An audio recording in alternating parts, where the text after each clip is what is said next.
자, 오늘은 오직 성령의 충만을 입으라.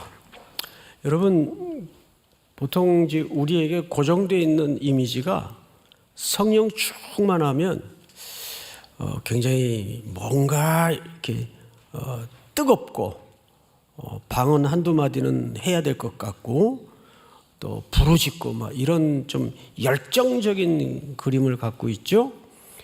그런데 성경에서 말하는 성령 충만의 속뜻은 좀 우리가 갖고 있던 그런 부분도 일면 있겠으나 본질이 그런 건 아닙니다. 해서 이제 성령 충만의 진짜 모습을 우리가 알기 위해서는 좀 앞부분의 이야기가 필요합니다. 해서 우리 8절을 한번 볼까요? 8절. 너희가 전에는 어둠이더니, 우리의 과거의 삶의 자리를 얘기하겠죠. 너희가 전에는 어둠이더니 이제는 주 안에서 빛이라. 자, 잠깐 앞을 봐주세요. 여기 보면 너희가 빛이 되라 그랬습니까? 빛이라 그랬습니까? 이건 전혀 다른 얘기예요. 그러니까 우리가 교회에서 이제 신앙생활을 수십 년 해오지만 어느 쪽에 많이 이 사고의 회로가 익숙해져 있는가 하면 뭐가 자꾸 돼야 되고 뭘 자꾸 해야 되고 이런 쪽으로 훈련이 되어 왔어요. 그래서 가만히 있으면 내가 이러고 있어도 되나? 이렇게 뭔가 이렇게 사역 컴플렉스에 빠져 있어요. 뭔가 해야 되는. 뭐 하면야 좋은데 그건 하라 말라 해서 되어질 문제는 아닙니다. 그래서 오늘도 여기 정확히 보면 여러분들을 향해 빛이 되라 그랬습니까? 빛이라 그랬습니까? 정확히 하셔야 돼요. 뭐 자꾸 이미 빛인데 어떻게 하면 빛이 될까? 그 고민하지 마세요. 놀라셨죠? 네. 이미 여러분들은 빛이십니다. 그러면 그 빛된 삶이 무엇을 얘기하는가를 아는 게 더 중요하겠죠. 그래서 9절을 한번 볼까요? 9절을 보시면 빛의 열매는 모든 착함과 의로움과 진실함에 있느니라. 자, 여러분, 뭐 이렇게 대단한 거 없죠? 빛의 열매는 착함, 의로움, 진실한 거래요. 뭔가 이렇게 그냥 어딜 가야 될 것 같고 뭔가 해야 될 것 같고 그런 어떤 미니스트리, 사역이 소개될 줄 알았는데 착해야 되고 의로워야 되고 진실해야 되고 이거 다 어디에서 정말 필요한 덕목들입니까? 삶의 현장에서 우리 내면의 상태를 얘기합니다. 그러니까 보면은 우리가 빛인데 뭐 이렇게 엄청난 거, 뭐 이렇게 대단한 거, 눈에 확 들어오고 띄는 거 이런 요구가 없어요. 자, 조금 더 볼까요? 10절. 주를 기쁘시게 할 것이 무엇인가 시험하여 보라. 너희는 열매 없는 어둠의 일에 참여하지 말고 도리어 뭐하라? 책망하라. 자, 여러분, 이제 여기서 좀 걷어내야 될 중요한 오해가 하나 있습니다. 책망하라 하니까 우리 교회가 또는 성도들이 세상의 어둠의 세력을 향해서 공격하고 싸우고 이르라는 말이 아니에요. 지적하고 비판하라는 말이 아니에요. 이 책망이라는 말은 굉장히 소극적 개념입니다. 실제적인 역사의 신뢰를 몇 가지 들어드릴게요.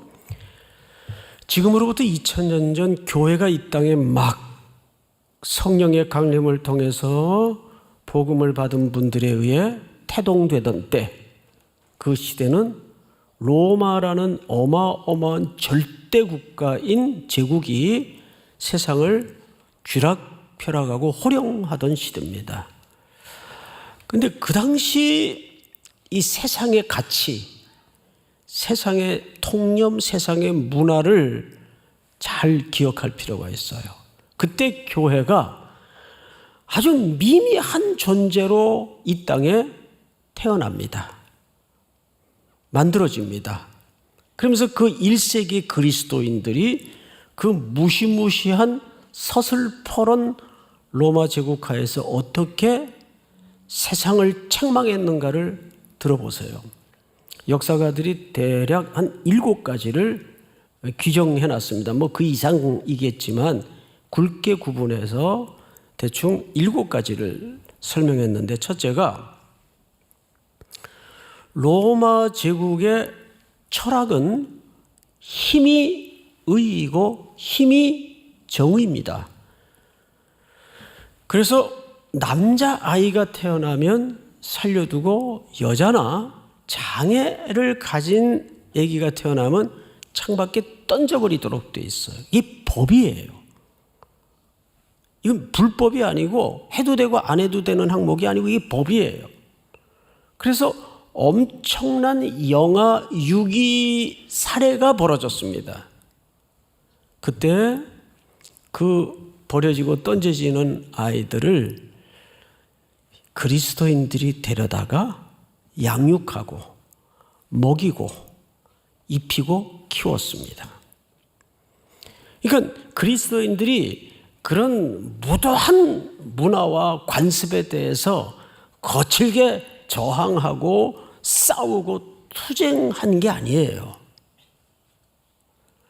여러분, 마틴 루터가 종교 개혁을 일으킬 1500년대 당시만 해도 카톨릭 자체를 저항하고 반대하고 싸워서 뛰어나온 게 아니에요.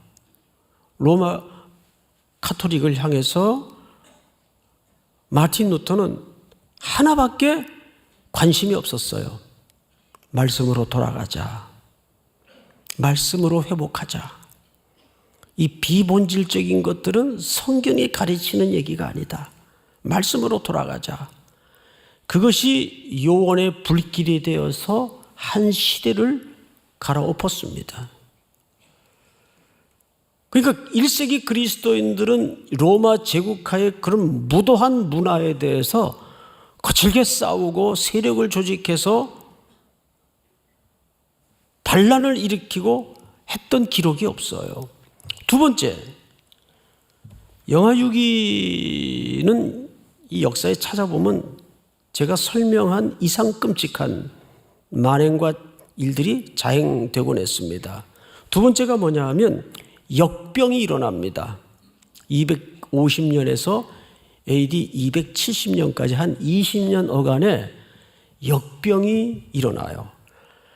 로마 제국하에 작게는 4분의 1, 넉넉히 잡아서 3분의 1이 인구가 소멸될 정도로 끔찍한 사상자, 많이 죽을 때는 하루에 로마 도시에 5,000명 이상씩 죽어갔습니다.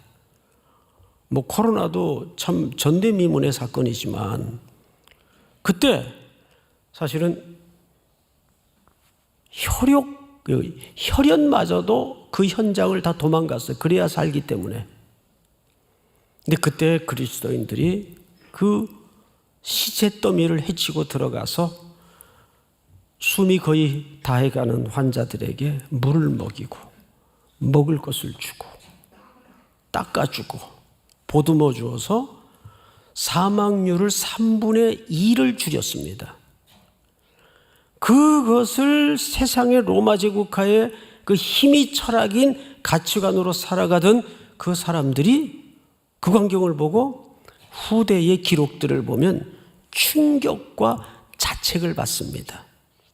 그게 책망이에요. 선한 행위를 통해서 부끄럽게 만드는 거죠. 어둠을 드러내는 거죠. 그것이 성경 여기에서 말하는 책망이라는 개념이에요. 그러니까 책망이라는 것은 손가락 들고 그래서는 안 돼, 비판하고 비난하고, 그래 보니까 자꾸 교회와 대척점에 서거나 적만 만들게 되는 겁니다.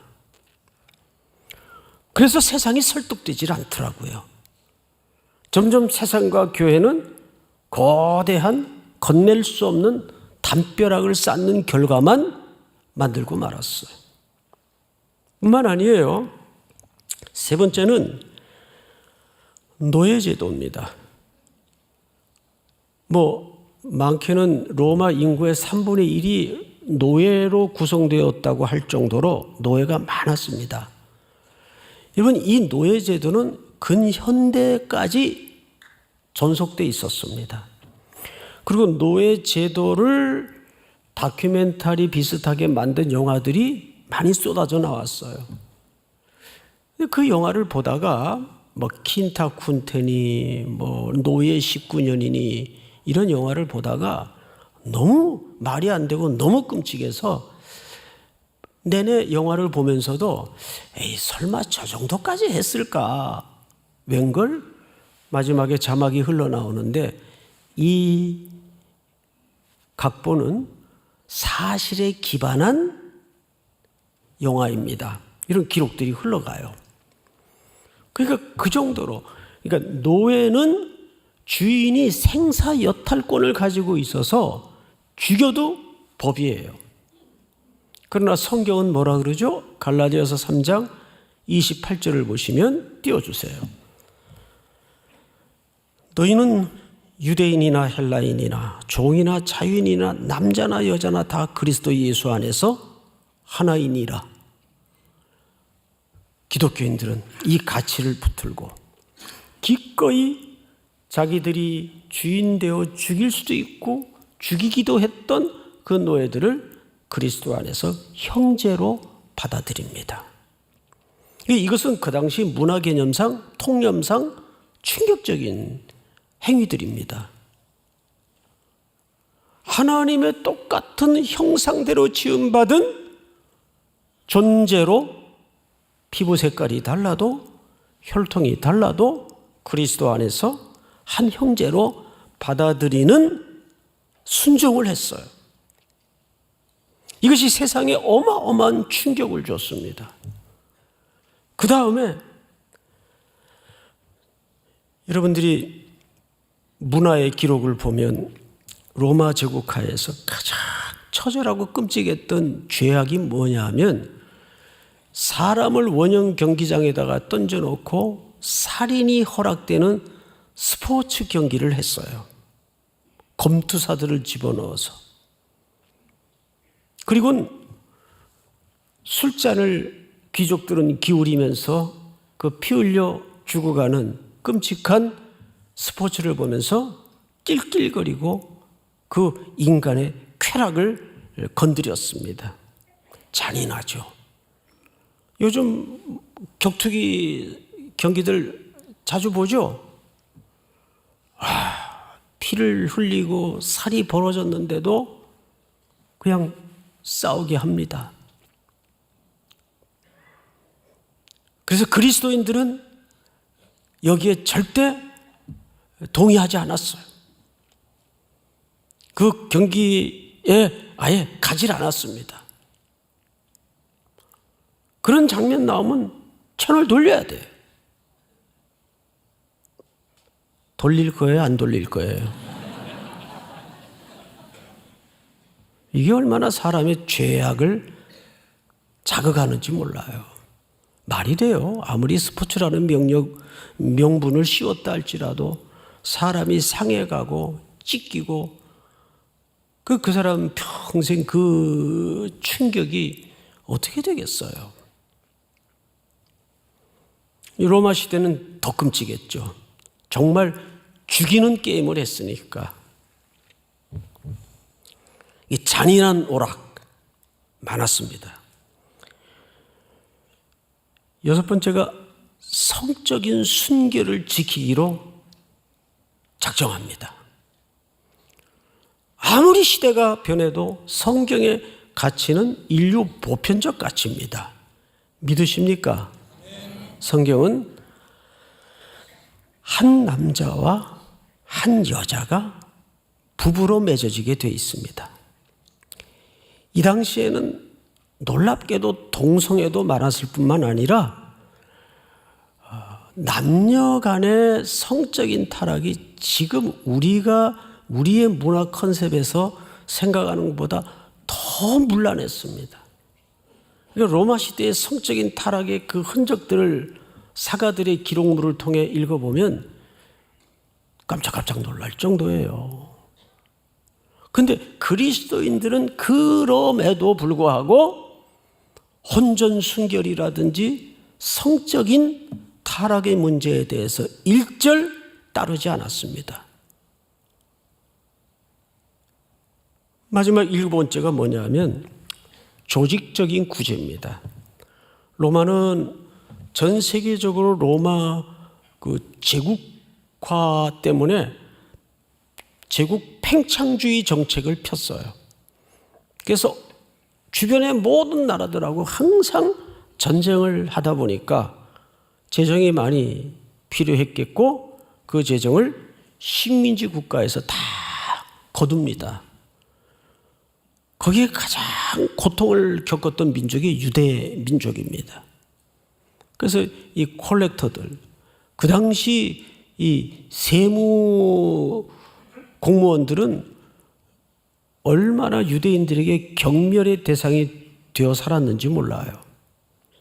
그러다 보니 빈부격차가 늘 사회에 큰 이슈가 되어 있습니다.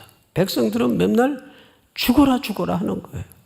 그래서 교회가 그런 세금 정책에 대해서 거칠게 싸우고 제도화를 위해서 분투하고 하는 것보다 구제 조직을 만들어서 거기 기록에 보면 그때 이미 펀드레이징을 해가지고 이 재정은 오직 가장 기본적인 생활도 안 되는 그들에게만 쓰는 걸로 명문화시킬 정도로 기독교인들이 구제의 조직적인 제도를 만들었습니다.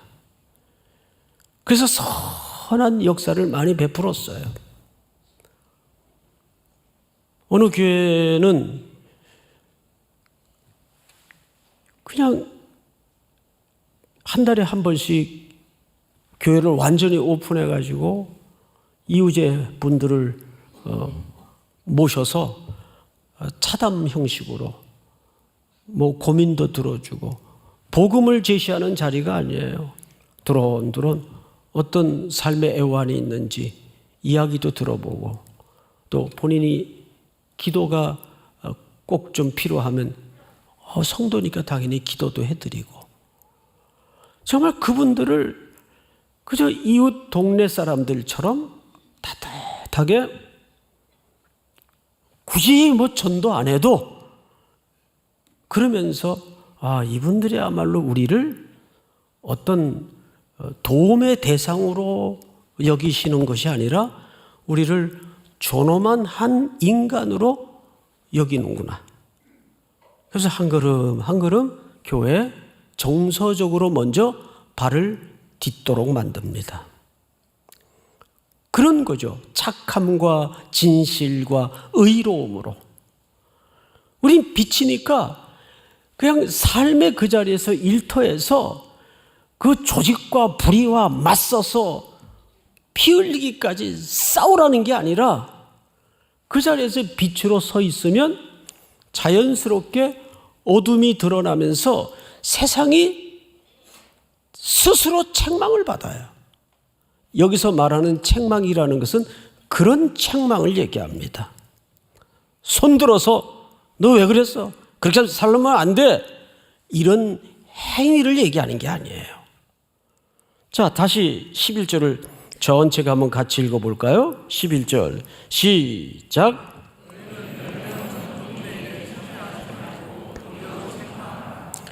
그들이 은밀히 행하는 것들은 말하기도 부끄러운 것들이라 그러나 책망을 받는 모든 것은 빛으로 말미암아 드러나나니.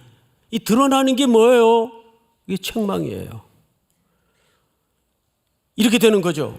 긴 숨을 가지고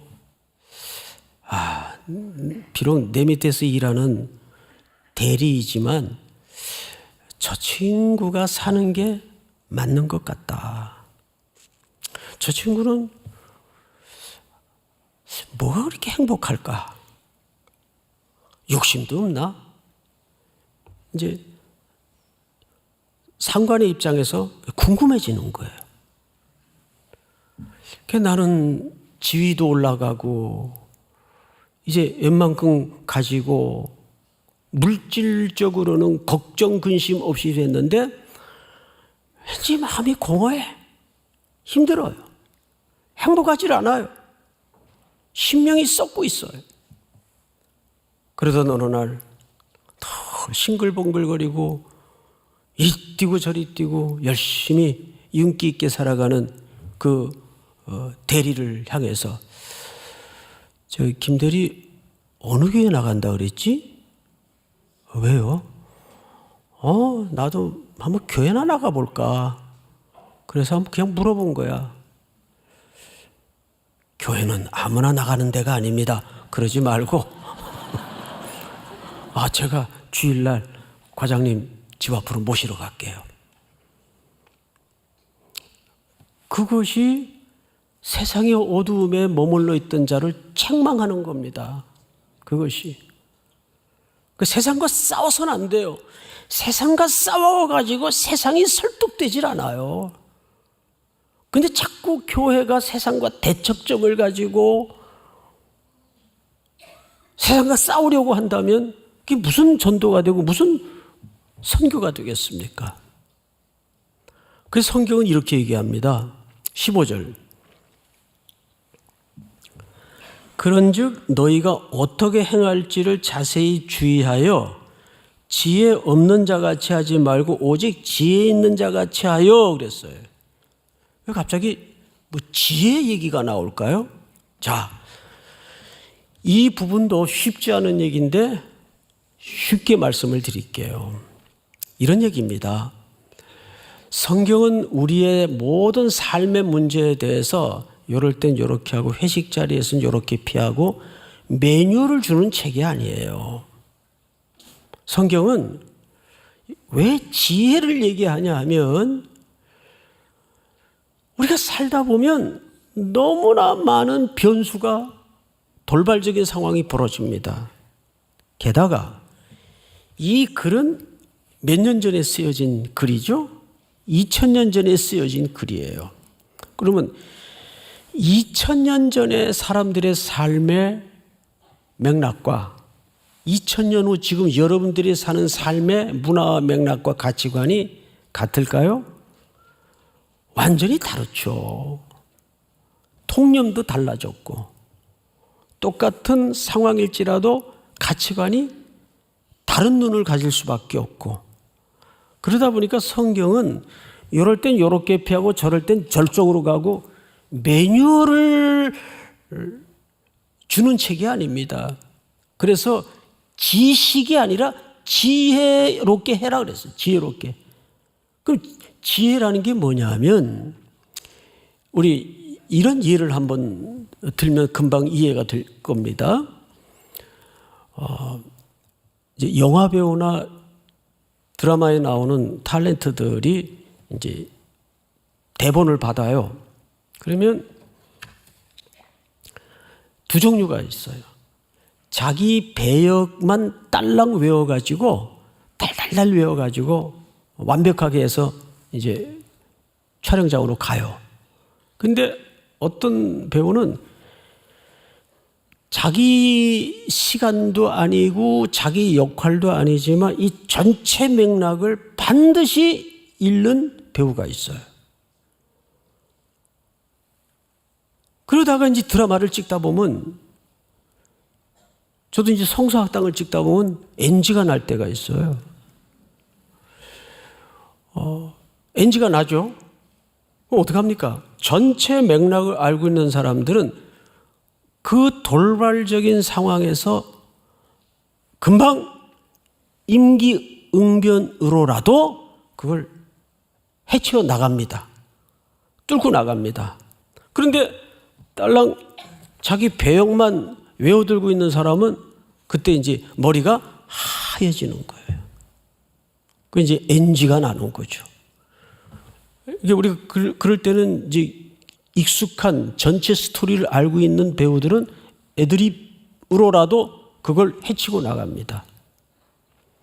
그래서 하나님의 선하신 뜻이 무엇인지 자세히 주의하여 지혜 있는 자같이 행하라 그러는 거예요.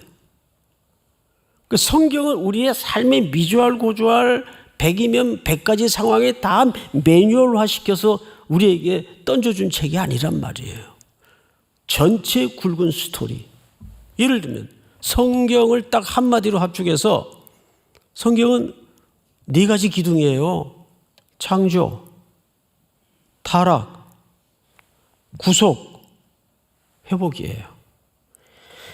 이 하나님의 기본적인 스토리를 알고 있다면 중간에 어느 대목에서 NG가 나더라도 딱 대본이 막히더라도 그 하나님의 선하신 방향을 알아요. 하나님은 아들을 보내기까지 나를 사랑하신 분이고 예수 그리스도는 그 아버지의 구원의 계획에 순종하셔서 기꺼이 나를 위해서 목숨을 내어주신 분이고 죽었던 나를 성령님은 오셔서 내 눈을 열어주시고 내 귀를 열어주신 삼위 하나님. 이 하나님의 기본적인 가치와 방향을 알게 되면 살면서 인생이 꼬이고 NG가 나더라도 그 방향을 향해서 가면 되는 거예요. 그게 뒤뚱거릴지라도 시간 낭비처럼 보일지라도 믿습니까? 그래서 기본적으로 성경의 굵은 질서를 아는 게 굉장히 필요합니다. 오늘 15절은 그 얘기를 하는 거예요. 다시 한번 보시면 그런즉 너희가 어떻게 행할지를 자세히 주의하여 지혜 없는 자같이 하지 말고 오직 지혜 있는 자같이 하여 뭘 아끼라? 이건 더 엉뚱한 얘기 같죠? 지혜와 세월이 무슨 상관관계가 있을까요? 근데 세월을 어떻게 하랍니까? 아끼라 그랬어요. 아끼라. 아끼라의 반대말이 뭐예요? 아끼다. 반대말이 뭐예요? 낭비예요. 낭비.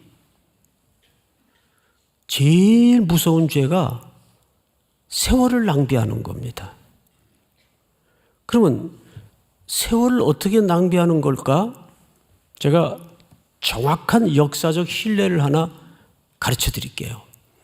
신명기 1장을 좀 띄워주세요. 호렙산에서 세일산을 지나 가데스 바네아까지 며칠 길입니까? 요게 홍해를 건너 그대로 이 코스대로 갔다면 10하루면 가나안 초입에 도착을 합니다. 10하루 길이에요. 그런데 3절에 바로 이어서 40째 해 11째 달 그 달 첫째 날에. 자, 2절과 3절을 왜 이렇게 붙여놨을까요? 문맥상 메시지를 담아내기 위해서 구조적으로 쓴 겁니다. 무슨 뜻인가 하면 10하루면 들어갈 길을 40년 돌아다닌 바보들아 그 뜻이에요. 좀 여쭤볼게요. 10하루면 갈 길을 40년 돌아다닌 걸 뭐라 그래요? 이게 낭비예요. 이게 세월을 낭비하는 거예요. 그런데 이 낭비가 왜 찾아왔나요? 왜 10하루면 갈 길을 40년씩 걸렸나요? 하나입니다. 불순종.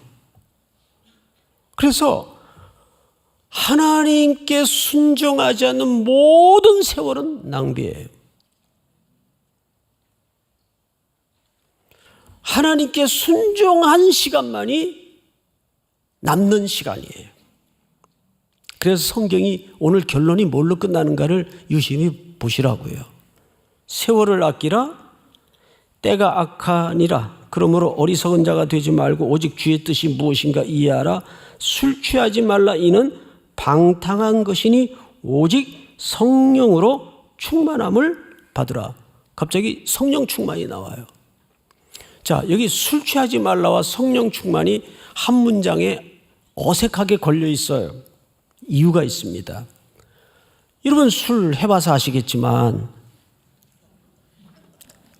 괜찮아요. 과거의 일이니까. 술은 그 알코올 성분 때문에 우리 몸에 흘러 들어가면 술의 이런 양 때문에 취하는 게 아니라 술이라는 그 성분 속에 알코올이 우리 중추신경을 지배합니다. 마비시킵니다. 그래서 취한다라고 얘기하는 거예요. 그래서 충만이라는 단어와 취한다는 단어가 어근이 같아요. 그래서 성령 충만하라는 말은 또 다른 말로 성령께만 우리의 인생을 지배하시도록 내어드려라 그 뜻이에요. 그러니까 술 먹지 말라는 말은 단순히 건강이나 건덕의 문제가 아니고 예수 그리스도의 피로 구속받은 하나님의 자녀들은 이제는 내 인생의 주도권을 성령 하나님께만 그 주도권을 맡겨라. 고백의 싸움이지 건덕의 싸움이 아니에요. 그럼 또 꼭 이런 이상한 질문하는 분들이 계세요. 그래도 맥주는 요즘 음료수 차원 아닙니까? 어느 분이 그러더라고요. 그럼 맥주 먹고 운전해봐. 법이 가르쳐 줄 거야. 맥주 술입니다. 누가 맥주를 색깔이 숭늉하고 비슷하니까 음료수인 줄 아는데 여러분 그래서 이 성령의 충만을 받으라는 말은 왜 술과 같이 나왔는가 하면 인생의 주도권을 누구에게 맡기냐의 신앙 고백 때문입니다. 이제 2026년부터는 술 끊으십시오. 저하고 눈을 맞추세요. 술 끊으세요. 왜 술을 드십니까? 이 메시지를 어기는 거예요. 고백을 어기는 거예요. 그러면서 오늘 본문이 21절 이렇게 끝이 나죠. 다 같이 시작. 그리스도를 경외함으로 피차 복종하라. 자, 순종과 복종은 같은 개념이죠? 맞습니다. 그래서 우리는 세월을 아끼기 위해서는 성령 하나님께 내 인생의 주도권을 순종하도록 맡길 때 세월을 낭비하지 않게 됩니다. 여러분들은 이미 빛이십니다. 빛으로 삶의 현장에서 존재론적으로 살아낼 때 어둠을 책망하는 결과를 갖고 오는 거예요. 세상과 싸우라는 말이 아니고. 믿습니까? 이제 다가오는 새해는 하나님 앞에 기대를 가지고 주님이 우리의 소망이심을 믿고 다시 한번 출발하는 저와 여러분들이 될 수 있기를 축복합니다. 다 일어나십시다. 성령이 오셨네.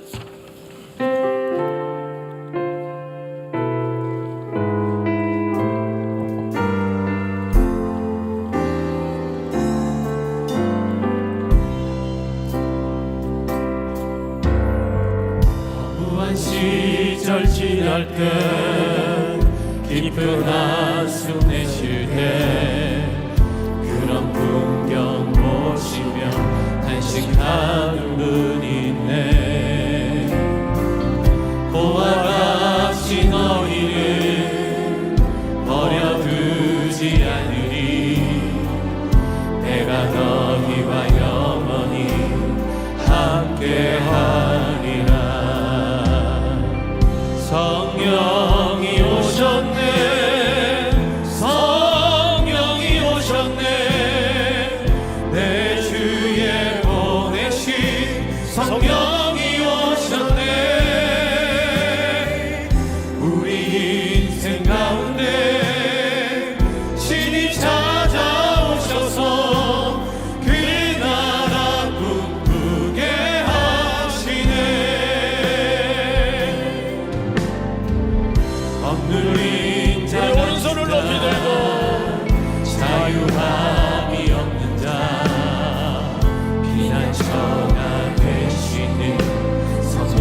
영이 계신 곳에 잠자유가 있다네. 진리의 영이신 성령이 오셨네. 성령이 오시옵소서. 성령이 오셨네. 성령이 오셨네. 내 주에 보내신 성령이 오셨네. 우리 인생 가운데 주님 찾아오셔서 다시 한번 성령이 오셨네.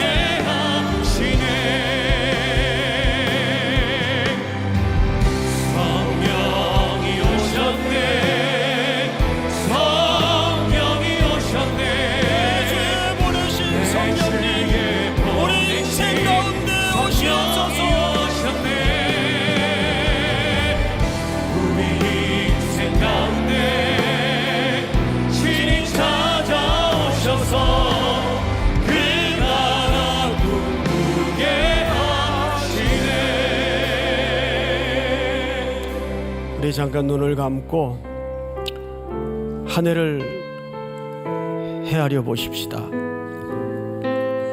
어느 걸음 하나 쉬운 걸음도 없었고 여기까지 이르게 된 것은 주님의 은혜일 수밖에 없습니다. 하나님, 여기까지 인도하신 주님, 에벤에셀의 하나님께서 2026년 새날도 우리 삼일께 기대를 주시니 감사합니다. 주님만이 우리의 희망이고 우리의 소망임을 믿습니다. 삼일교회 모든 성도들의 가정과 살림에 우리 교회의 미래에 시온의 넓은 대로가 활짝 열리는 새해가 될 수 있도록 역사해 주시옵소서. 우리 한번 주여 부른 다음에 통성으로 기도합니다. 주여, 우리에게 기대케 하시고